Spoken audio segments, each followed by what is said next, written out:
ஒரு காலத்தில் காடு நிறைந்த ஒரு கிராமத்தில் சந்தோஷம் மாலாவும் அன்போடு வாழ்ந்தனர். ஒரு நாள் அவர்கள் அற்புதமான காட்டை நோக்கி பயணமானார்கள். அந்த காட்டின் நடுவில் ஒளி வீசும் ஒரு மரம், அதன் கிளைகளில் ஒரு பிரகாசமான மலர் மலர்ந்திருந்தது. அந்த மரத்தின் மேலே பொன்னிற பாம்பு கேசவன் அமைதியாக பார்த்து கொண்டிருந்தான். ஆனால் அவனின் கண்களில் அன்பும் மாறுதலும் தெரிந்தது. அப்போது வண்ணத்துப் பூச்சி முத்து வந்து சொன்னது, சந்தோஷ், இந்த மலரை காப்பாற்ற உங்களின் உதவி தேவை. அவர்கள் சேர்ந்து மலருக்கு நீர் ஊற்றி அதனை பராமரித்தனர். மெதுவாக மலர் ஒளி வீசத் தொடங்கியது. அந்த ஒளி முழு காட்டையும் பிரகாசமாக்கியது. கேசவன் தன் பழைய வடிவை விட்டு தன்னை மாற்றிக்கொண்டான்.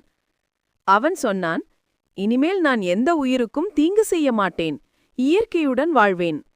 அவர்கள் அனைவரும் சேர்ந்து விருந்து வைத்தனர். சிரிப்பு, மகிழ்ச்சி, நன்றி, காடு முழுவதும் இசை போல் ஒலித்தது. மாலை சூரியனின் ஒளியில் அவர்கள் வீட்டுக்குத் திரும்பினர்.